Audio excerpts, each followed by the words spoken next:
exploring the darkest Charley project pages. What's good?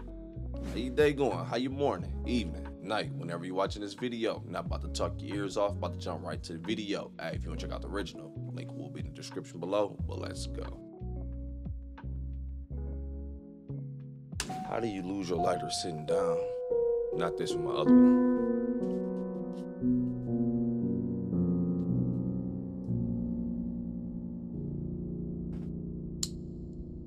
The best things happen in the dark.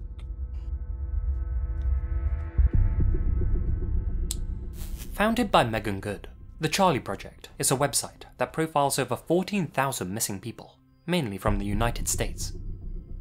Named after Charles Brewster Ross, a lad who went missing back in 1874 and remained lost forever, the project focuses on those who aren't considered media-worthy and catalogues as much information as possible into one database in an effort to make their stories more public and to ensure that they're never forgotten about. Today, I thought we'd go over a few unsettling pages that I found on the site. There are some things you never want a stranger to find online. Your full name, personal email, or home address. And if there's one thing I've realised, it's that prying eyes are always trying to get a peep at that valuable information of yours. In order to keep our data safe, we need to make sure we're protected. And that's why I'm excited to be partnering with today's sponsor, Aura, the smart, simple way to stay safe online. Aura's app identifies data brokers that are exposing your personal information and automatically... Okay, so they are real. They actually just hit me up for a sponsor, but I ignored that. Alright, if you see this part, Aura, my bad. Aura's app identifies data brokers that are... and the QR code on screen, and let Aura do the hard work of keeping you safe online.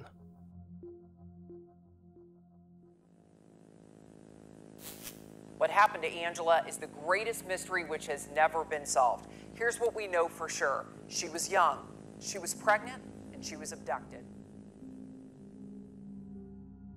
Bubbly 20-year-old Angela Hammond, or as she preferred to be called, Angie, was a popular young woman who lived in Clinton, a quiet farming town in Missouri.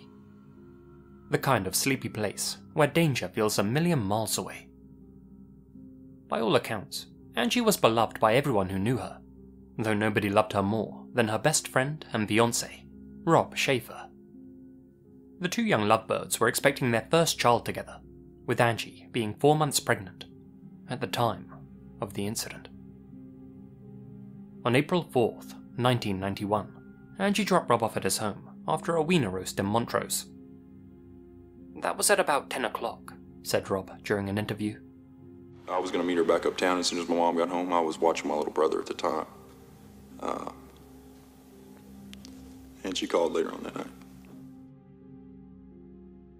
After cruising through town with her friend and dropping her back home, Angie called Rob from a payphone at 11:23 p.m. The phone booth was located in the parking lot of the Food Barn store on East Jefferson Street, smack bang in the center of town, and just 7 blocks from Rob's home. Angie told Rob that she was too tired to meet up, and that she was just going to go back home and take a bath instead. The couple talked on the phone for several minutes. Then, Angie mentioned that a scruffy man with long hair was now circling the parking lot in an old, dirty truck. She described him as best she could. As the pair continued talking on the phone, Angie said that the man had just parked up near the phone booth, and that he appeared to be looking around his truck with a flashlight. This shadowy figure then began using the payphone next to Angie's, but appeared to be having some trouble. Angie asked him if he needed to use her phone instead, but he said he'd try the other one again in just a minute.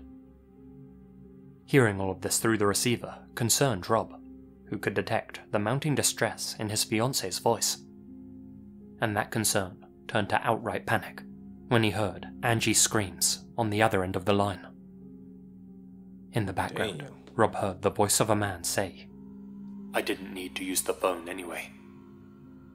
Rob called out to Angie through the receiver, but the call had been terminated.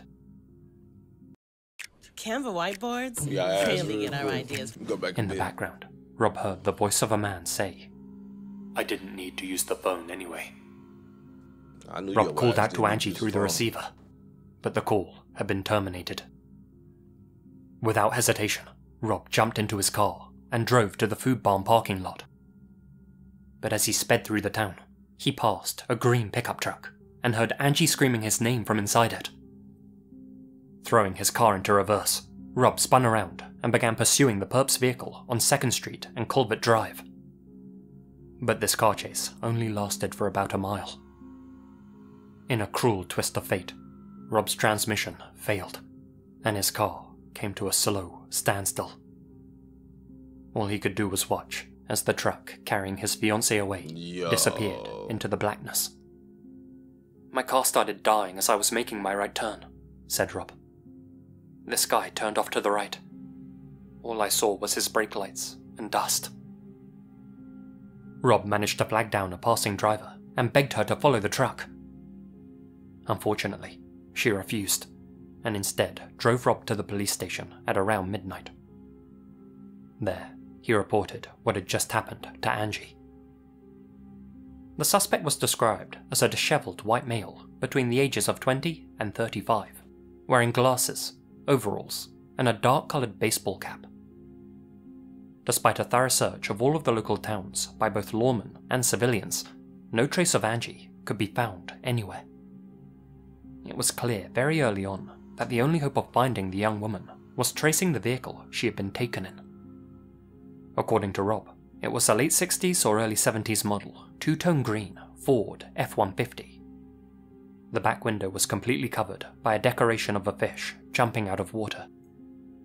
The license plates were caked in mud and unreadable. The authorities were able to identify 1,600 similar trucks registered in Missouri. Damn. But unfortunately, none of them were a match. Detectives began to believe that Rob may have fabricated the entire story. After 1 week of intensive investigation, however, he was completely ruled out as a suspect. His story held up under questioning. He passed several polygraph tests and voice stress tests, and 3 witnesses later came forward and reported seeing a suspicious man in a green truck lurking around the payphones just a few short minutes before the incident. Rob had been telling the truth. Although his car failing him at that exact moment did sound fishy to some, it was later confirmed that It did a little bit. I ain't gonna lie. I wonder if they're gonna fact check all this story as much as they can, but I'm gonna let it play out. Although his car failing him at that exact moment did sound fishy to some, it was later confirmed that by suddenly throwing his car in reverse, Rob had accidentally damaged his own transmission. A completely understandable mistake given the circumstances, but one he would never forgive himself for. I bet. With Rob ruled out as a suspect, the authorities began to think that Angie may have fallen victim to a still uncaught serial killer. After some detective work, they found possible links between Angie's case and those of 2 other women in west central Missouri. On January 19th, 1991, 3 months before Angie was taken, 42-year-old Trudy Darby disappeared during a late-night shift at her convenience store in Max Creek. Prior to vanishing, she had called her son and told him that a suspicious-looking man was loitering outside. When her son arrived to check on her just 10 minutes later, Trudy was nowhere to be found. Her body was discovered 2 days later, submerged in the Little Niangua River. 2 shotgun blasts had decimated the back of her head. Damn. Just 1 month later, on the 28th of February, 30-year-old Cheryl Ann Kenny disappeared after locking up a convenience store in Nevada, Missouri. Her vehicle was found in the car park, but just like Angie, her whereabouts and well-being remain a mystery to this day. Let me go back a bit. This is a wild story, dog. I ain't gonna lie. Overall, I so far, you say what you want. Once the story get to the end, probably feel different. But so far, I do believe him. It is a little fishy. I ain't gonna lie. It definitely is. But I was like, I believe it happened that way. Because I was like, yeah, man, these are some older cars, too. And I just picture him just punching that mug. I thought that's what killed the transmission. But just shoving it into reverse like that. Just like Angie, let's see. Her whereabouts and well-being remain a mystery to this day. In 1994, half-brothers Jesse Rush and Marvin Cheney were found guilty of slaying Trudy Darby. For a while, they were the prime suspects in Angie's case as well, particularly because Rush had alluded to taking the lives of other women. In a letter, he wrote, "I'm glad they don't know everything else we did, or I'd be on death row." In recent years, however, for reasons that have never been disclosed, the authorities have determined that the two half-brothers weren't involved in Angie's disappearance. Several other suspects have also been investigated over the past 3 decades, but none have ever been charged. On the 30th anniversary of Angie's disappearance, in April 2021, Clinton PD announced a new theory: that Angie had been the victim of mistaken identity. Back in 1991, a man known only as Mr. A was acting as an informant in a high-profile narcotics case. On April 4th of that year, the exact same day that Angie went missing, Mr. A received an anonymous letter in the post, which had been made using cutouts from magazines. The note threatened the life of his daughter, a young woman also named Angie, who also happened to live in Clinton, and who bore a striking resemblance to Angela Hammond.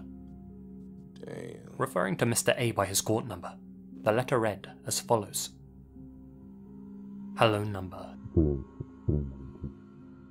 People like you deserve what they get. We know where your foxy daughter's at. She will see us soon. Tell your wife she has our deepest sympathy in her further loss. Goodbye." Investigators have since revealed that an anonymous caller contacted them, claiming to have information about Angela's case, and apparently mentioning details about the cut-and-paste letter which hadn't been revealed to the public. They're hopeful that this caller will one day contact them again. 1 month after this new lead was revealed, in May 2021, Angie's mother passed away without ever finding out what fate befell her daughter and unborn grandchild. To this day, Rob Schaefer is haunted by the events of April 4th, 1991.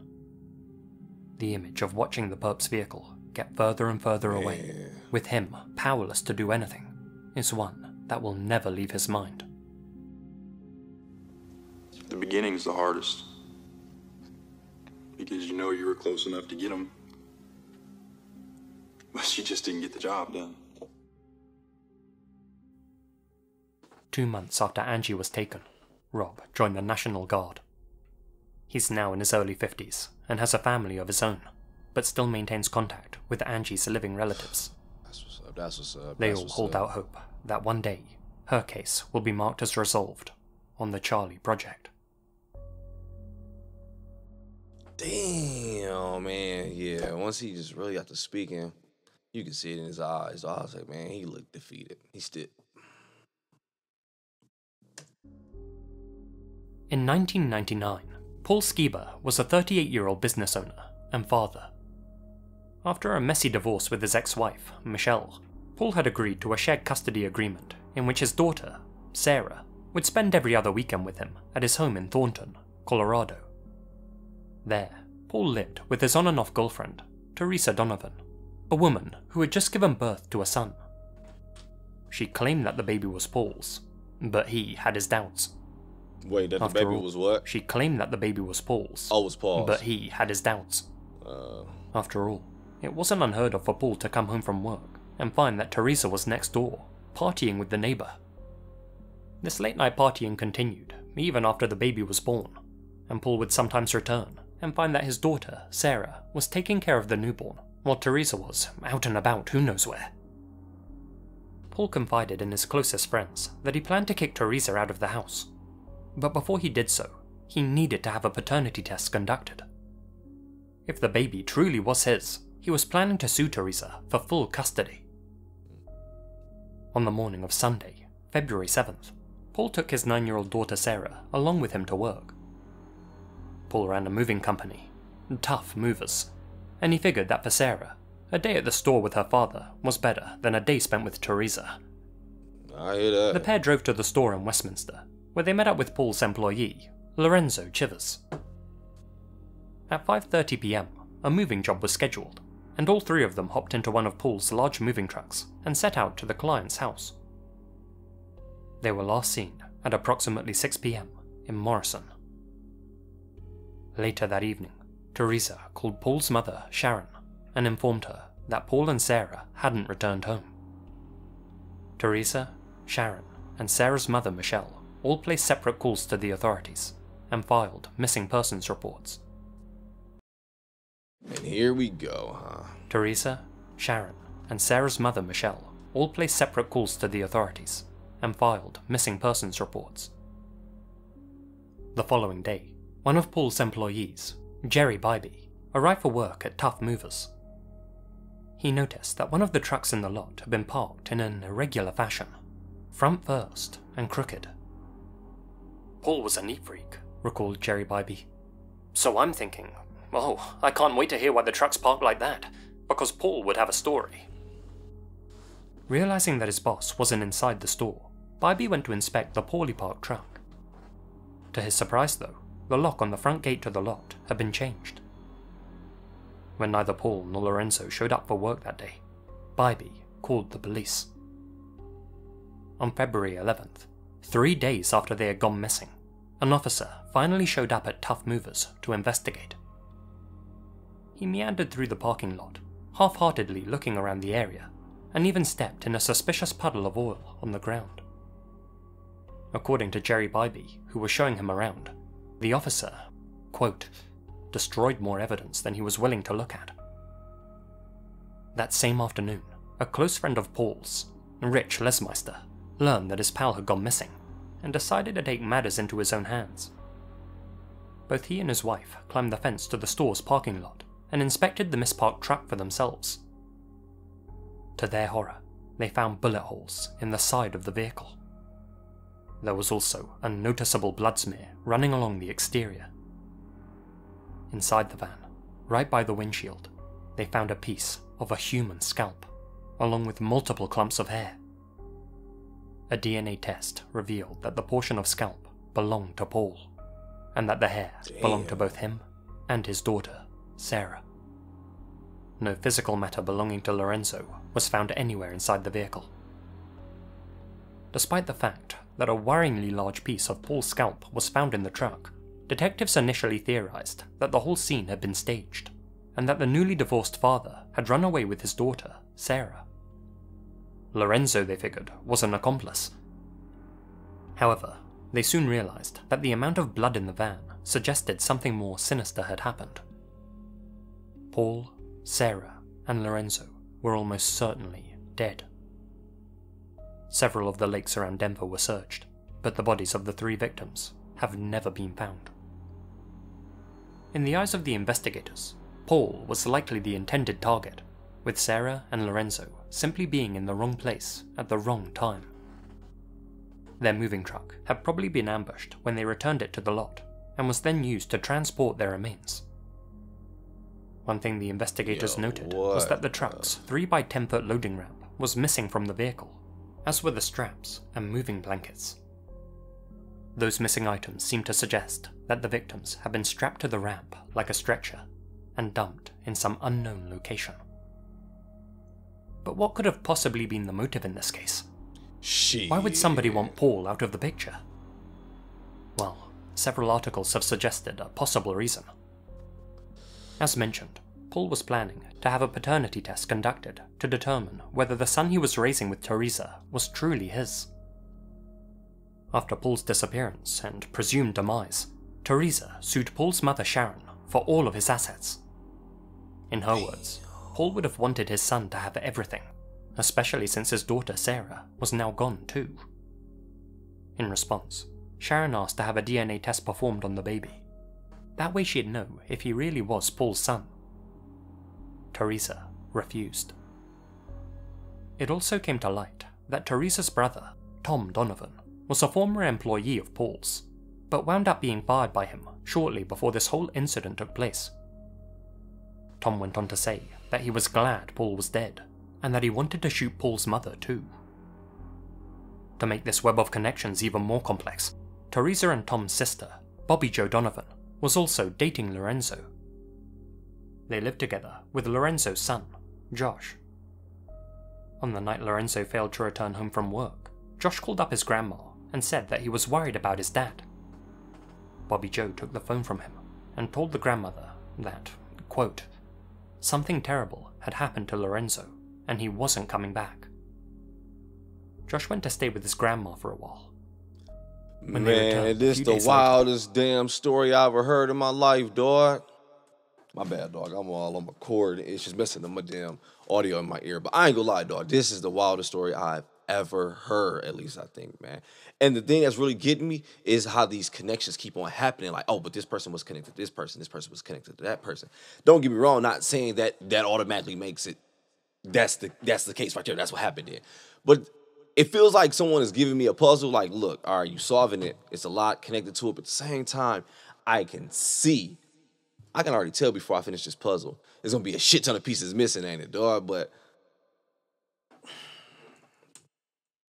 this shit wild. Let me go back, man. Make sure my audio good and everything. My bad, dog. I'm pulled in this story because I'm trying to see what's really going on. This shit got me pulled in, but yeah, it's the Charley Project. I already know about this, Josh. dog. On the night Lorenzo failed to return home from work, Josh called up his grandma and said that he was worried about his dad. I went back too far. Bobby Joe took the phone from him and told the grandmother that, quote, something terrible had happened to Lorenzo and he wasn't coming back. Josh went to stay with his grandma for a while. When they returned a few days later, they found that Bobby Joe had packed up all of Josh's belongings and left them by the door. She was kicking him out the house. Did Paul, Sarah, and Lorenzo meet their ends at the hands of the Donovan siblings?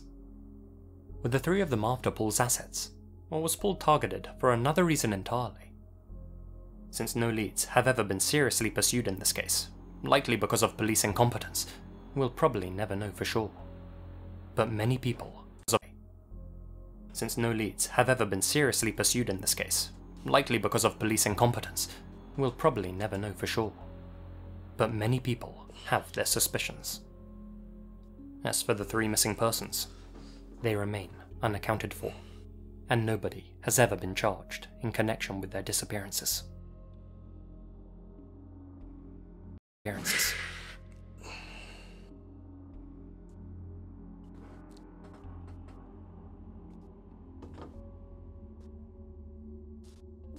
In 1998, 40-year-old Diane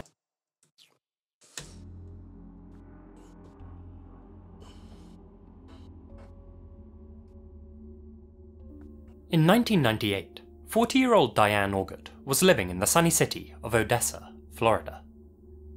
Although a native New Yorker, she had moved to the Sunshine State years prior to be closer to her family who had settled there. It didn't take long for Diane to carve out a life for herself in Florida too. There, she met Frederick, her future husband. The couple had 3 children together, whom she doted over. That is, until Diane's mental health took a sudden and drastic turn for the worse in the late 80s.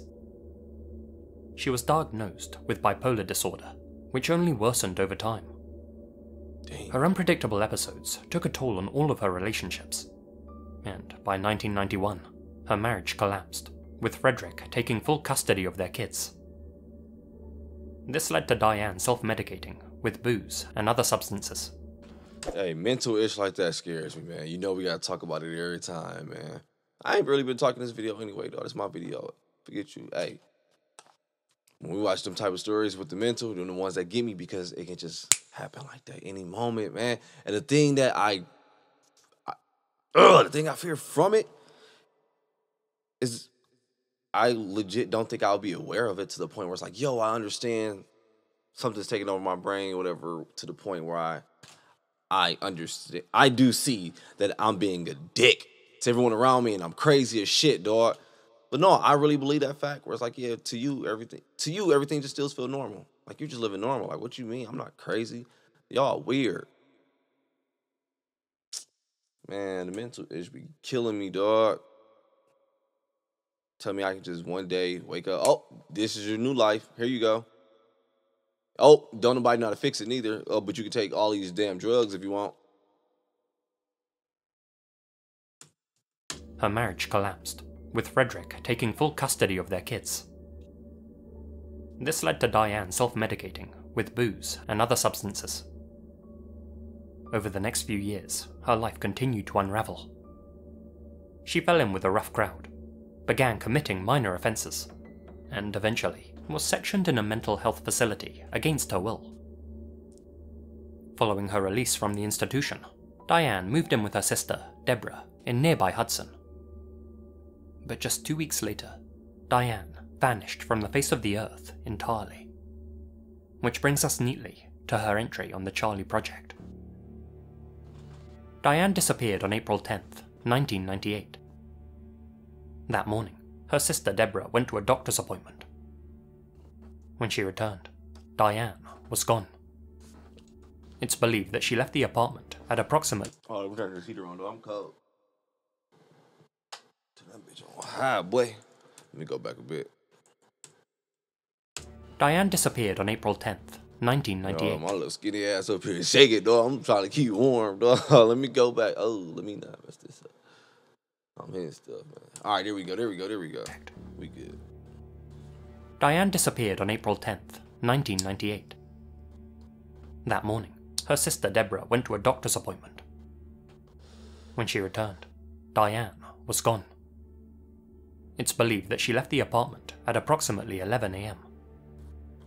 Unable to contact her, Diane's mother reported her missing on April 11th, terrified that her daughter had gotten into some kind of trouble.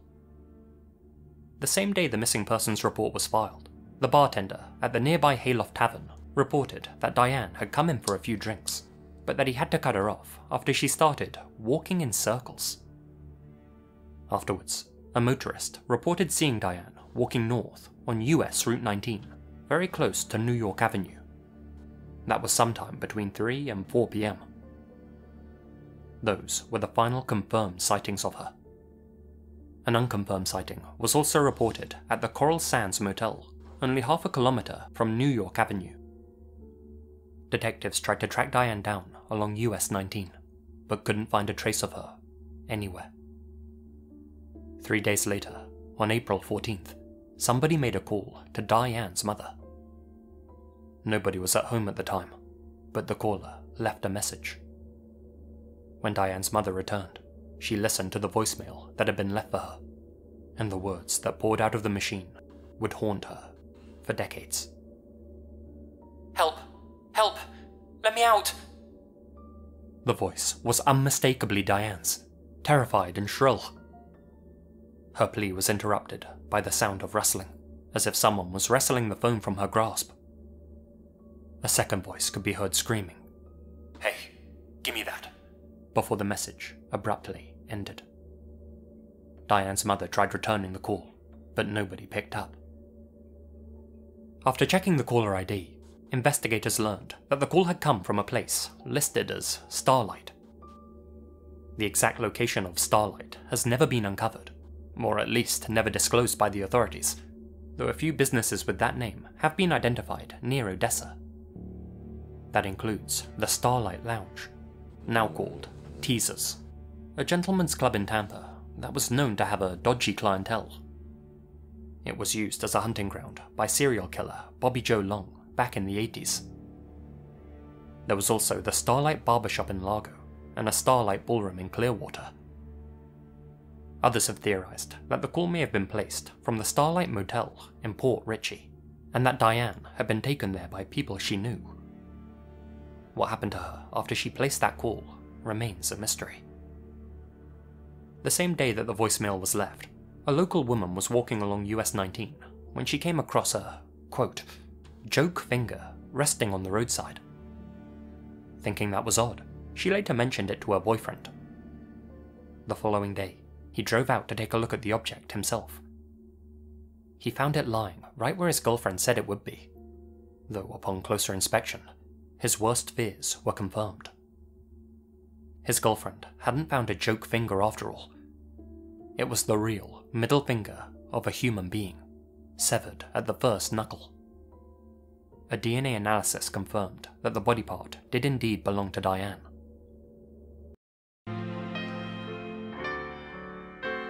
I'm skip his ad. It's the only piece of her that's ever been found.